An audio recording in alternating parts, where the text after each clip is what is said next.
अमर astrology में आपका स्वागत है दोस्तों। मैं हूं अमर सिंह चौहान।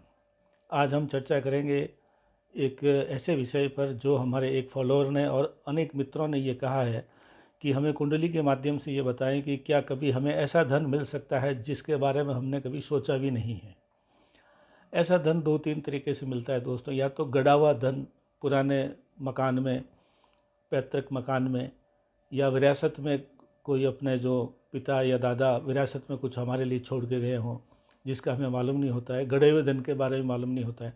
दहेज में प्राप्त होने वाला धन, लॉटरी के माध्यम से मिलने वाला धन, कुछ ऐसे धन होते हैं जिनका हमें पूर्वाभास नहीं होता है कि ऐसा धन हमें मिलेगा।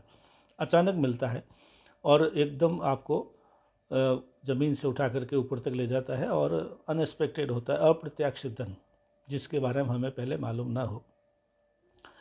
इसके बारे में कुंडली के माध्यम से अगर हम देखें दोस्तों, तो कुंडली का जो 8वां भाव है, 8th हाउस जो है, ये गड़े हुए चीज़ों के लिए, गड़े हुए धन के लिए, विरासत के लिए, दहेज के लिए, या ऐसा धन जो आपको अचानक बगैर सोचे समझे विदाउट प्लानिंग आ जाता है, उसको 8वें भाव से देखा जाता है।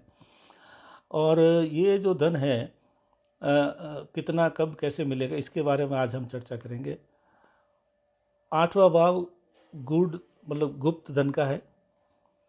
11वां भाव कहीं से भी जो धन प्राप्त होता है उसके लिए है।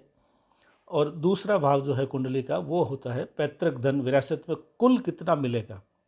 पैतृक धन, 8वें भाव का जो है गड़ा हुआ धन, और 11वें भाव का सब मिला करके जो धन है वो आपको जो मिलेगा उसके बारे में आज चर्चा करेंगे। तीनों ग्रहों को तीनों भावों को देखना है, ग्रह बाद की बात है। अष्टम भाव का जो स्वामी है वो अनएक्सपेक्टेड चीज़ों के लिए, जैसे मैंने बताया, अप्रत्याशित धन के लिए माना जाता है। तो 11वां हाउस लाभ का है, 12वां हाउस जो कुटुंब की संपत्ति का है दोस्तों। अष्टम भाव का स्वामी अष्टमेश अगर दूसरे भाव में चला जाए, या दूसरे भाव का स्वामी 8वें भाव में आ जाए, या 8वें भाव का स्वामी 11वें में चला जाए, या 11वें का स्वामी 8वें में आ जाए, तीनों 2, 8 और 11 ये जो भाव है कुंडली के, उसके अंदर बैठे हुए ग्रह आपस में एक दूसरे के वहाँ चला जाए, या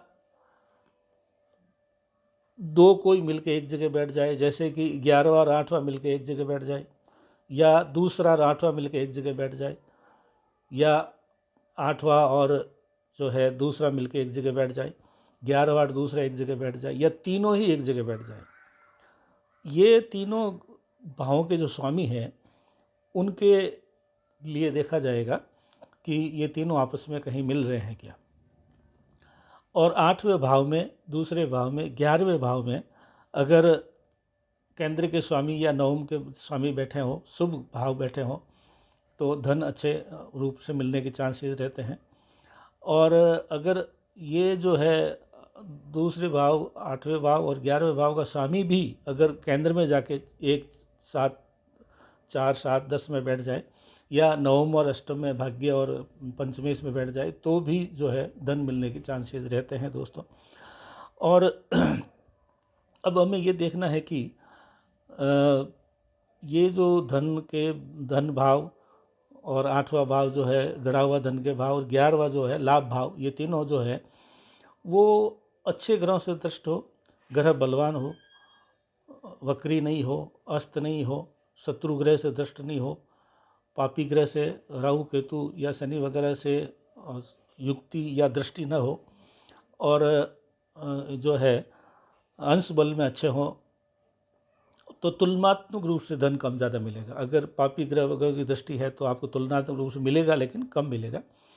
अगर अष्टमेश, द्वितीयेश और जो है 11वेश, लाभेश, ये जो है कुटुंबेश और अष्टमेश और लाभेश तीनों ही अच्छे ग्रहों से दृष्ट है, पावरफुल है, तो अच्छा धन मिलेगा। और पावरफुल नहीं है, कमज़ोर है, मान लो ये बैठे आपस में है, 2 वाला 8 में, 8 वाला 11 में, 11 वाला 8 में, या इस तरह से, या तीनों आपस में बैठे हैं, या कोई 2 आपस में बैठे हैं, तो धन जो है कमज़ोर है तो आपको तुलनात्मक रूप से कम मिलेगा, और कमज़ोर नहीं है तो तुलनात्मक रूप से बहुत अच्छा मिलेगा। शर्त यही है कि दूसरे, 8वें, 11वें भाव के स्वामियों को हमें देखना है, कि उन भावों को देखना है और उनके स्वामियों को देखना है। द्वितीयेश, अष्टमेश और लाभेश, उनको देखना है, इस तरह से देखना है। दूसरा ये देखिए, कई बार ये 4 लाइन 6 लाइन बन रही है, वहाँ पे किसी ने सोचा भी नहीं है, उसकी ज़मीन वहाँ 4 लाइन में आ गई, अचानक मुआवजा मिल जाता है। या किसी के दादाजी या पिताजी वसीयत में कुछ छोड़ के गए हैं, उनके मरने के बाद मालूम पड़ता है, आपको मालूम ही नहीं होगा वो क्या दे के गए हैं, तो वो आपको अंदर अचानक मिल जाता है। कहीं आपका रिश्ता होता है, आप दहेज नहीं मांगते हैं, फिर भी लड़के वाला आपको इतना दहेज दे देते हैं जिसकी आपने कल्पना भी नहीं की हो।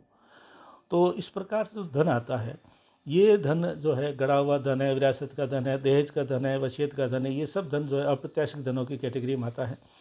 तो कुंडली के माध्यम से दूसरे 8वें 11वें भावों को देखें, या आप किसी विद्वान ज्योतिषी से हमारे से ये दिखाएं कि क्या इस प्रकार का धन आपको मिलने के चांसेज है या नहीं है तो कितना है, नहीं है तो कितना कम है, ज़्यादा है। तो कुंडली के माध्यम से आसानी से ये पता लग सकता है कि आपको कुछ इस तरह का धन मिलने वाला है। अमर एस्ट्रोलॉजी में आज इतना ही दोस्तों। हमारे चैनल को लाइक करें, सब्सक्राइब करें, मित्रों दोस्तों को लिए इसके लिए प्रेरित करें, जिससे हम और भी अच्छी वीडियो बना के आपकी सेवा में पेश कर सकें। धन्यवाद।